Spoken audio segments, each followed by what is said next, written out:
Hello, my name is Thomas, and right now I'm waiting to board my first flight to the UK in about 4 years. I have a one-way flight. I don't know how long I'll be staying. Could be probably months, could be a year or more. This is my very first time returning to the UK for more than just a holiday in about 7 years. So I've been living abroad for 7 years. I'd say just over 6 years in China, and then a little stay in California. I was honestly expecting to stay in California longer. I might get into the reasons why later, but yeah, some jobs came up in the UK. Friends are inviting me to come over and stay. They haven't seen me in years and years. I feel very, very lucky that after all these years, I still have very good friends who want me to stay. So yeah, this is going to be an interesting kind of audio journey. This is my diary as a British person, born and raised, returning to Britain after 7 years away. This is my second 7-year stretch away. So when I was a teenager, I lived in the Turkish Republic of Northern Cyprus for 7 years, and then went back for university education. And then after that, I've travelled abroad. I lived in Saudi, Oman, came back to the UK, then went abroad again. So I've spent most of my adult life outside the UK. I am a Brit abroad, or at least have been for much of my life. So now I'm coming back to the UK. I thought what I'd do is I'd start keeping some kind of audio diary about how it strikes me. Because it's one thing being a Brit abroad, it's a very different thing being a Brit in the UK. I've previously been kind of an insider for the culture and an outsider, but now I'm going to be more and more of an insider. Of course, as you spend years and years away from the UK, you change, you pick up habits from other parts of the world. It's only natural. And of course, the UK has doubtless changed. It doesn't stay static, and sometimes I've noticed that on, say, people who've lived in the UK as a child and then lived the whole of the rest of their adult life outside the UK, and sometimes their ideas about the UK really don't match mine, just because it's generational, but it's also that they haven't moved forward with the country. I wonder if I've moved forward, or how the country's moved forward. As I say, we've been apart 7 years, the country and me. So, I'm just here at the airport, kind of excited for what's coming up ahead. I am also, I'll say it now, I'm sad because my wife has to finish her work contract in the United States. So she will be staying in California just for a few months as I go up ahead as the pathfinder. Big life changes. I'm desperately going to miss Stephanie, Mrs. Crichton. I say will join me later. But my better half, of course, she'll be listening to this, and of course, she and I will be messaging quite a lot and calling. So yeah, it's time apart. But as I say, this is just going to be my personal audio diary. Often I'm doing a lot of research for this podcast, but here I'm kind of researching myself and my own experiences and my own ideas. How is this country going to strike me after 7 years abroad? So this is the series Back in Britain. I'll be recording little snippets of audio as I go through my day in Britain, and hopefully you'll enjoy this compilation. I intend it to be pretty regular. Yeah, looking forward to what's ahead. But anyway, right now, what's ahead is a very long flight, so end it here. Okay, I'm back in the UK. I'm at London Heathrow Airport. I've just gone all through security, super fast. Picked up my luggage, super fast. I was just hanging around. I thought I might take the hotel hopper bus, as after my long flight, I thought I'd just stay at a hotel close by and head up to the north a little bit later, as in tomorrow. So yeah, everything's gone very, very smoothly. Very happy about that, and yeah, looking forward to whatever's up ahead.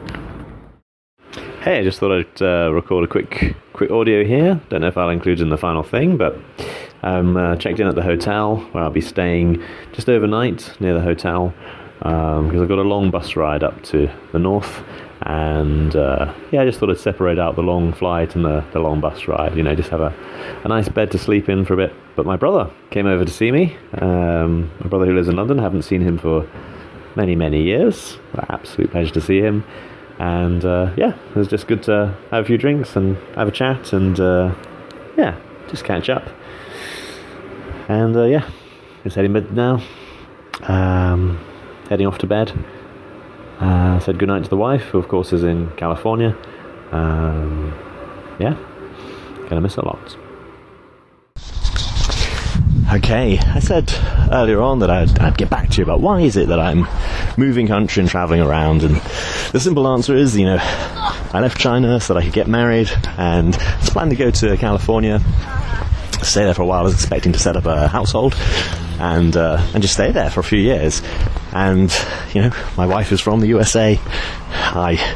Pretty well qualified fella, a couple of degrees, a few postgraduate diplomas, and, all that kind of thing, a couple of languages. Thought it would go pretty smoothly, and of course I'm from the UK, America's great ally, and I thought the visa process would go pretty smoothly, as it did in China and Oman and Saudi Arabia and Turkish Cyprus. I've sorted out a few visas in the past, and I had a job lined up. My company actually said, you know what, don't leave, stay with us, we'll find you a place in the USA. So great, I had a job lined up, visa should be simple, household, slowly putting it together, and then nothing. That visa, there's no issue with it except time. It's been incredibly slow. So far, 3 times longer than the Chinese visa, and I can't just wait around indefinitely, especially living on my savings in America's most expensive state. That's what I've been told. I know New York State is pretty expensive, or at least New York City is very, very expensive. So just hanging around and around waiting for this thing to process, and can't make a move on anything, not driving license, not a job, so just kind of stuck. And my company knows that this is a famously bad visa process, so they were patient. Obviously the job that I was going to do had to be done, so they gave that one away, but another one was lined up for me, and as I say, I've just got this prospect of waiting and waiting and waiting, with no real end in sight. So ultimately, well, I've had a few leads on jobs in the UK. Of course, I don't have to wait for a visa. My wife can come and join me. She'll come and join me later. At the moment, she's finishing a work contract in the USA, and she's got a couple of family things as well. But so at the moment, I'm just having a look into a possibility of a job in the UK. I was doing Zoom calls and stuff like that to talk about it when I was in California, but obviously I'm getting up at like 4 a.m. so that I can join the UK early afternoon, so time zones are slightly against me being on the west coast there. So negotiations will continue. Hopefully I'll be getting what I want, but if I don't, oh well, I'll be finding something. Jobs market seems pretty good at the moment. First time for me looking for a job in a good jobs market. I think last time I was looking for a job in the UK, there was a massive financial crash, you may have heard of. Anyway, I'm in the UK, kind of sorting out, finalising some kind of work. And maybe I'll go back to the US, shortly, because it's a big company and they do have jobs in the US. Maybe the visa will suddenly come. I don't know. Everything's all completely up in the air. As I say, just waiting on this thing that's processing, but I have to lead my life in the short time. I think there was a certain American president very recently who was commenting, why isn't America getting immigrants from the good countries? Why aren't we getting people from Norway? And, well, I think my experience has been quite revealing on that front. As I say, I'm a well-qualified fella, multiple degrees, I've got multiple languages, good experiences, pretty good middle manager for my companies to be believed. They gave me plenty of awards and bonuses and all that, and there I am, just sitting around, kind of going to waste. So not going to waste. I obviously started this podcast and YouTube channel. That's fantastic. Anyway, that's kind of the reason behind it. That's what's driving it, but also this my desperate need to do something. I can't just hang around knocking against 4 walls of a house doing nothing. So there we go. That's what's been driving it, and as I say, the fact that there are really, really good possibilities here in the UK, I can't just ignore them. So I'm kind of sad to be leaving California, especially as I say, I've got a few months away from my wife, and this is the first year of us being married. But I did complain to a family member, and my nana, who was the same age as the Queen, in her 90s, she sent me a lovely, lovely letter talking about when she got married some time ago. And she messaged me and said, when she got married, they went on honeymoon to Turkey, and on that week the army sent my granddad a telegram and said, "You are needed in Malaya." It's an emergency going on. The Malayan emergency, in fact. And so he had to be flown out. And she was left, as a army wife, less than a week married, kind of away from her husband. And ultimately, it was my great-grandmother who had been the first woman to go to her university, had been in the Army Education Corps, had been out in India, where she met my great-grandfather, and she went along to the army and said, "Look, you get my daughter-in-law out to join my son." And they sorted it out, and she was on the first troop ship out, and she was able to join my granddad in Malaya, but of course had that separation at such an early time in the marriage, so at least I've had a few good months with my wife, and of course she'll be over in a few months. Say she's got her work contract and a few family things for her. Alternatively, everything will fall into place for me and I'll be out there, so it's all very, very unpredictable. We'll be together soon, and that's the important thing. Anyway, those are the reasons driving my journeys, my travels. As I said, it's sad that the American visa's taken so long, but I'm a pretty good candidate. I thought the UK and the US were pretty close. Thought it could have gone a lot smoother, but there you go. It's all chaos there, as they're blaming COVID and saying their office is slowed down. Who knows? But it does seem to be a very, very slow visa, so much so that my company has a kind of issue with it. Happily sort out a Chinese visa or visa for anywhere else in the world, but they're not dealing with the American one. They know what's what. As I said, it's all processing, it will come eventually, but for now I'm back in Britain, and I'm making this special series, so hope you enjoy it. As I say, this is an offshoot of events, that's what was the whole Prime Minister of the UK, was it Harold Macmillan, was asked what's the worst thing you're dealing with as Prime Minister, and he said events. I think it was him. Anyway, that's what I'm dealing with, events. But it's going alright. And I say, it gives me an opportunity to make this series and share it with all of you. Hope you enjoy it. Okay, just thought I'd record this little quick clip here. I'm in Bradford city centre, so this is where I've been heading up to. I'm staying with a friend of mine here in West Yorkshire, and got important things sorted like a SIM card and a trip to the ballet. I have never ever been to the ballet, but a friend of mine messaged me and said, "Is this the kind of thing you'd be interested in?" And although I've never been, it was. So before I sorted out a SIM card for my phone or pretty well anything else, I hopped on a bus, went over to Leeds and watched the Northern Ballet perform Casanova. I don't really have the words because I've never seen a ballet and I don't know any of the language around it. Was it classic? Was it contemporary? No idea. But what I do know is it was brilliant, and the friend I went with described it as one of the best ballets she'd ever seen. She's seen a few, more than me. It was really, really good. So that was a very nice introduction back to the UK. Not so nice was inevitably the weather. So I've arrived at the tail end of winter. It was very, very, very cold, wet and windy. So probably full on with the worst of British weather. I had ordered a warm winter jacket to come to my friend's house where I'm staying, but unfortunately he was out at work of all places when it was delivered, so I had to go along to the post office. So I was walking along in my heaviest jacket for southern China, feeling very, very cold, put on a nice solid British winter jacket, and now I feel like I'm wearing a radiator or something. It's keeping all of my body heat in. It's a jacket from Barbour. It's the same kind of design as the one James Bond wore at the end of Skyfall. It's been through a number of iterations. I think the original one was a super fashionable one-off, one-season thing, and then they kind of reissued it as the Commander jacket, and this is the latest, the Beacon jacket. So it's been through a few different iterations. I mean, even when the costume department got hold of it from Barbour, they did all kinds of changes to it. So it's in the right zone. It's a nice design.